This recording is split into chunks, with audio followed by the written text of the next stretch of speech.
ನಮಸ್ಕಾರ. ಇವತ್ತು ಮೈಸೂರು ವಾರಿಯರ್ಸ್ನ ಟೀಮ್ನ ಇಂಟ್ರೊಡಕ್ಷನ್ ಆಯಿತು. ಕಳೆದ ಬಾರಿ ಫೈನಲ್ವರೆಗೆ ಹೋಗಿದ್ರು, ಹಲವಾರು ಬಾರಿ ಚಾಂಪಿಯನ್ ಆಗಿರುವಂಥ ತಂಡ. ಜೊತೆಗೆ ನಮ್ಮ ಜೊತೆ ಟೀಮ್ನ ಕ್ಯಾಪ್ಟನ್ ಇದ್ದಾರೆ Karun Nair. First of all ನಿಮ್ಮನ್ನು ನೋಡಿದಾಗಲೇ ಒಂದು ಖುಷಿ, ಯಾಕಂದರೆ ನಿಮ್ಮನ್ನು ನೋಡಿದಾಗೆಲ್ಲ 100 ನನ್ನ ತಲೆಯಲ್ಲಿ ಬರುತ್ತೆ. ಸೊ ಈಗ ಮೈಸೂರು ವಾರಿಯರ್ಸ್ ನೀವು ಲೀಡ್ ಮಾಡ್ತಿದ್ರೆ ಮತ್ತೊಮ್ಮೆ ಏನೆಲ್ಲ ಹೋಪ್ಸ್ ಇದೆ ಈ ಸೀಸನ್ಗೆ ಅಂತ? ಫಸ್ಟ್ ಆಫ್ ಆಲ್ ನನಗೆ ಸಖತ್ ಖುಷಿ ಆಗ್ತಾ ಇದೆ. ನಮ್ಮ ಮೈಸೂರು ವಾರಿಯರ್ಸ್ ಟೀಮ್ ಮ್ಯಾನೇಜರ್ ಮತ್ತು ಓನರ್ಶಿಪ್ ಗ್ರೂಪ್ ನನಗೆ ಇಂಥ ರೆಸ್ಪಾನ್ಸಿಬಿಲಿಟಿ ಕೊಟ್ಟಿದ್ದಾರೆ. ತಿರ್ಗಾ ಕ್ಯಾಪ್ಟನ್ ಮಾಡೋಕ್ಕೆ ಇಂಥ ದೊಡ್ಡ ಫ್ರ್ಯಾಂಚೈಸ್ನ ಈ ಮಹಾರಾಜ T20ಯಲ್ಲಿ ಲೀಡ್ ಮಾಡೋದು ಸಖತ್ ನನಗೆ ಆನರ್ ಆ್ಯಂಡ್ ಪ್ರಿವಿಲೇಜು ಹೇಳ್ತೀನಿ. ಸೊ ಅದರಿಗೆ ನಾನು ಸಖತ್ ಎಕ್ಸೈಟೆಡ್ ಆಗಿದ್ದೀನಿ ಈ ವರ್ಷ. ಮತ್ತೊಮ್ಮೆ ಲಾಸ್ಟ್ ಇಯರ್ ಫೈನಲ್ ಬಂದ್ವಿ, ಮ್ಯಾಚ್ ಕೈಯಲ್ಲಿತ್ತು, ಕೈಯಿಂದ ನಾವು ಬಿಟ್ಬಿಟ್ವಿ ಅವ್ರಿಗೆ, ಹುಬ್ಳಿ ಟೈಗರ್ಸ್ಗೆ. ಸೊ ಈ ವರ್ಷ ಒಂದೇ ಯೋಚನೆ ಅಂದರೆ ಸೇಮ್ ಪ್ರೊಸೆಸಸ್ನ ಫಾಲೋ ಮಾಡಿ ಗ್ರೂಪ್ ಸ್ಟೇಜಲ್ಲಿ ಚೆನ್ನಾಗಿ ಮಾಡಿ ಇನ್ನೊಂದು ಸತಿ ಆಪರ್ಚುನಿಟಿ ಸಿಕ್ತರೆ ಫೈನಲೆಲ್ಲ ರೀಚ್ ಆಗೋಕ್ಕೆ ಆ ಸಿಚುವೇಶನ್ ಬಂದಾಗ ನಾವು ಇಟ್ಕೋಬೇಕು ಆ ಮ್ಯಾಚ್ನ ಆ್ಯಂಡ್ ಬಿಡಬಾರ್ದು ಅಂತ ಇದೆ ಮನಸ್ಸಲ್ಲಿ ಅಷ್ಟೇ. ನಾನು ಆಗಲೇ ನಿಮ್ಮನ್ನು ಕೇಳಿದೆ, ಆಲ್ಮೋಸ್ಟ್ ಕರ್ನಾಟಕದ ಮೇನ್ ಪ್ಲೇಯರ್ಸ್ಗಳು ನಿಮ್ಮ ಜೊತೆ ಇದ್ದಾರೆ. ಪ್ರಸಿದ್ಧ ಇದ್ದಾರೆ, ಗೌತಮ್ ಇದ್ದಾರೆ, ವಿದ್ಯಾಧರ್ ಪಾಟೀಲ್ ಇದ್ದಾರೆ, ಹಾಗೆ ಮನೋಜ್ ಪಾಂಡೆಗೆ, ಸುಚಿತ್. ಸೊ ಇಷ್ಟು ಕೋರ್ ಟೀಮ್ ಇರಬೇಕಾದ್ರೆ ನಿಮ್ಮ 11ನಲ್ಲಿ ಆಲ್ಮೋಸ್ಟ್ 5-6 ಮೆಂಬರ್ಸ್ ಸ್ಟೇಟಿಗೆ ಆಡೋದಂಥವ್ರು, ಇದೆಷ್ಟು ಹೆಲ್ಪ್ ಆಗುತ್ತೆ ಅಂತ?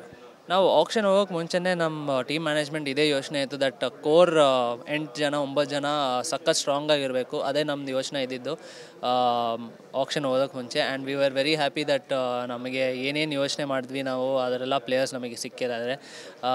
ಆ್ಯಂಡ್ ಏನಂದರೆ ಎಲ್ಲರೂ ಟೀಮ್ ಪ್ಲೇಯರ್ಸು ಎಲ್ಲರೂ 100% ಕೊಡ್ತಾರೆ. ಆ್ಯಂಡ್ ಟೀಮ್ ಕಾಸ್ಗೆ ಆಡ್ತಾರೆ. ಆ್ಯಂಡ್ ತುಂಬ ಪ್ಲೇಯರ್ಸ್ ನಮ್ಮ ಟೀಮಲ್ಲಿ ಅಡ್ಯಾಪ್ಟಬಿಲಿಟಿ ಚೆನ್ನಾಗಿದೆ ಅವ್ರದ್ದು. ಸೊ ಅದು ಸಖತ್ ಇಂಪಾರ್ಟೆಂಟ್ T20ಯಲ್ಲಿ, because on the day adapt ಮಾಡೋದು ಸಖತ್ ಇಂಪಾರ್ಟೆಂಟ್. ಇನ್ನು ದ್ರಾವಿಡ್ ಅವರ ಮಗ ಇದ್ದಾರೆ ಸಮಿತ್ ದ್ರಾವಿಡ್, ನಾವು ಅಲ್ಲಲ್ಲಿ ನೋಡಿದ್ದೀವಿ, ನ್ಯೂಸ್ ಪೇಪರಲ್ಲಿ ಓದಿದ್ದೀವಿ, ಕೆಲವೊಂದು ವೀಡಿಯೋಗಳನ್ನು ನೋಡಿದ್ದೀವಿ. ಹೇಗೆ ಆ ಪ್ಲೇಯರ್ ನೀವು ತೊಗೊಂಡಿರೋದು? ಬ್ಯಾಟಿಂಗಾ, ಬೌಲಿಂಗಾ, ಯಾವ ಟೈಪ್ ಆಫ್ ಪ್ಲೇಯರ್ ಅಂತ? ಇವಾಗ ಕ್ಯಾಂಪಲ್ಲಿ ಸಖತ್ ಎಲ್ಲರೂ ಕ್ಯಾಂಪಲ್ಲಿ ಚೆನ್ನಾಗಿ ಮಾಡಿದ್ದಾರೆ. ಒಳ್ಳೆ 10 ದಿನ ಕ್ಯಾಂಪ್ ಇತ್ತು ನಮಗೆ ಮೈಸೂರಲ್ಲಿ, ಫುಲ್ ಗ್ರೌಂಡ್ ಇತ್ತು.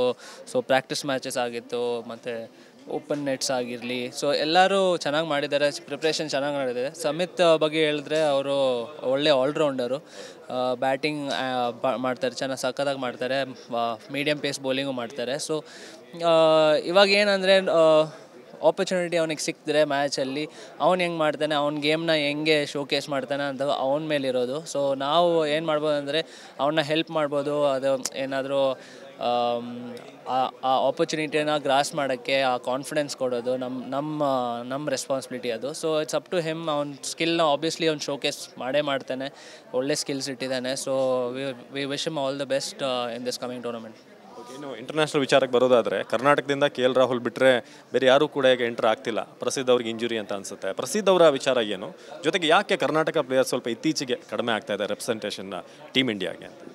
ಅದು ನಾನು ಹೆಂಗೆ ಹೇಳಲಿ, ಅದು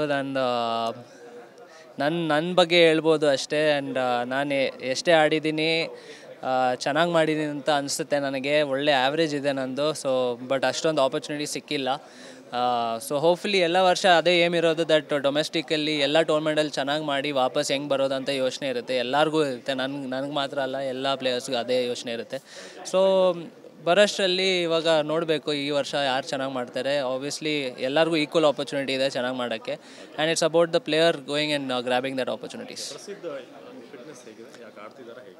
ಪ್ರಸಿದ್ಧ ಬಗ್ಗೆ ನಮಗೆ ಗೊತ್ತಿಲ್ಲ ಆ್ಯಕ್ಚುಲಿ, ಆನೆಸ್ಟ್ಲಿ. ಅದು ಅವನಿಗೆ NCAಯಿಂದ ಕ್ಲಿಯರೆನ್ಸ್ ಬರಬೇಕು. ಆ್ಯಂಡ್ ಆ್ಯಸ್ ಫಾರ್ ಎಸ್ ನನಗೆ ಗೊತ್ತಿರೋಂಗೆ ಅವನು ಫುಲ್ಲಿ ಫಿಟ್ಟು. ಬಟ್ ಅದು ನನಗೆ ಫುಲ್ 100% ಗ್ಯಾರಂಟಿಯಲ್ಲಿ ಹೇಳೋಕ್ಕಾಗಲ್ಲ.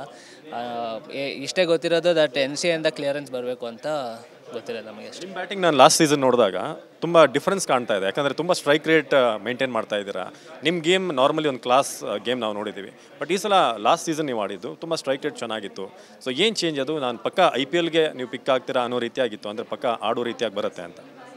ಲಾಸ್ಟ್ ಸೀಸನ್ ಒಳ್ಳೆ ಫಾರ್ಮಲ್ಲಿದ್ದೆ. ಆ್ಯಂಡ್ ನಮ್ಮ ಟೀಮ್ ಬ್ಯಾಲೆನ್ಸ್ ಅಷ್ಟು ಚೆನ್ನಾಗಿತ್ತು ದಟ್ ನಾನು ಹೋಗಿ ನಾನು ಫ್ರೀಯಾಗಿ ಆಡ್ಬೋದಂತ ಸಿಚುವೇಶನ್ ಇತ್ತು. ಆ್ಯಂಡ್ ಆಬ್ವಿಯಸ್ಲಿ ಟೈಮ್ ಜೊತೆ ಗೇಮ್ನ ಚೇಂಜ್ ಮಾಡ್ತಾ ಇರಬೇಕು, ಒಂದೇ ಥರ ಆಡ್ತಾ ಇರೋಕ್ಕಾಗಲ್ಲ. So and I was really happy that ನಾನು ಲಾಸ್ಟ್ ಇಯರು ನಾನು ಏನೇನು ಯೋಚನೆ ಮಾಡಿದ್ದೆ ಅದೆಲ್ಲ ಮಾಡ್ಬೋದು ಅಂತ ಒಂದು ಫೀಲಿಂಗ್ ಬಂತು. ಸೊ ಅದೇ ಸೇಮ್ ಪ್ರೋಸೆಸ್ಸನ್ನು ಫಾಲೋ ಮಾಡಬೇಕು ಅಂತ ಈ ವರ್ಷನ ಯೋಚನೆ ಇದೆ. ಕೊನೆಯದಾಗಿ ಇಂಟರ್ನ್ಯಾಷನಲ್ ಕ್ಯಾಪಲ್ಲಿ ಮತ್ತೆ ಜೆರ್ಸಿಲಿ ಯಾವಾಗ ನೋಡ್ಬೋದು ಕರುಣ್ನ? ಯಾವಾಗ ನನಗೆ ಗೊತ್ತಿಲ್ಲ ಅದು. ನಾನು ಆದಷ್ಟು ಟ್ರೈ ಮಾಡ್ತಾಯಿದ್ದೀನಿ, ಯಾವ್ಯಾವ ಆಪರ್ಚುನಿಟಿ ಸಿಗ್ತಾ ಇದೆ ಅದರಲ್ಲಿ ಹೋಗಿ ಆಡಿ ಚೆನ್ನಾಗಿ ಮಾಡಿ, ಅದೇ ನಾನು ಹೇಳ್ದಂಗೆ ಯೋಚನೆ ಅದೇ, ವಾಪಸ್ ಬರಬೇಕು ಇಂಟರ್ನ್ಯಾಷನಲ್ ಟೆಸ್ಟ್ ಟೀಮಲ್ಲಿ ವಾಪಸ್ ಆಡಬೇಕು ಅಂತ ಯೋಚನೆ ಇದೆ. ದಟ್ ಈಸ್ ನನ್ನ ಮೇನ್ ಗೋಲು. ಸೊ ಅದಕ್ಕೆ ಕೌಂಟಿ ಹೋಗಿ ಆಡಲಿ, ಡೊಮೆಸ್ಟಿಕ್ ಆಗಲಿ, ಎಲ್ಲ ಕಡೆ ಹೋಗಿ ಆಡಿ ಚೆನ್ನಾಗಿ ಮಾಡಬೇಕು ಅಂತ ಯೋಚನೆ ಇದೆ. ಸೊ ಈ ಬರೋ ಸೀಸನ್ನು ಹಂಗೆ ಮಾಡೋಣ ಅಂತ ಯೋಚನೆ. ಆಲ್ ದಿ ಬೆಸ್ಟ್ ಕರುಣ್, ನಿಮ್ಮ ಈ ಒಂದು ಟೂರ್ನಿಗೆ, ಜೊತೆಗೆ ಆದಷ್ಟು ಬೇಗ ನೀವು ಇಂಟರ್ನ್ಯಾಷನಲ್ ಲೆವೆಲಲ್ಲಿ ಮತ್ತೆ ಕಮ್ ಬ್ಯಾಕ್ ಮಾಡೋ ಹಾಗಾಗಲಿ. All the best. ಸೊ ಇದಾಗಿತ್ತು ಮೈಸೂರು ವಾರಿಯರ್ಸ್ನ ಕ್ಯಾಪ್ಟನ್ ಕರುಣ್ ನಾಯರ್ ಅವರ ಮಾತು. ಈ ಒಂದು ಸೀರೀಸ್ ಬಗ್ಗೆ ತುಂಬ ಎಕ್ಸೈಟ್ ಆಗಿದ್ದಾರೆ.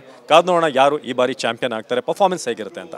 ಕ್ಯಾಮ್ರಾಮನ್ ಗುರುಚರಣ್ ಸಿಂಗ್ ಜೊತೆ ಅವಿನಾಶ್ ಇವನ್, TV9 ಬೆಂಗಳೂರು.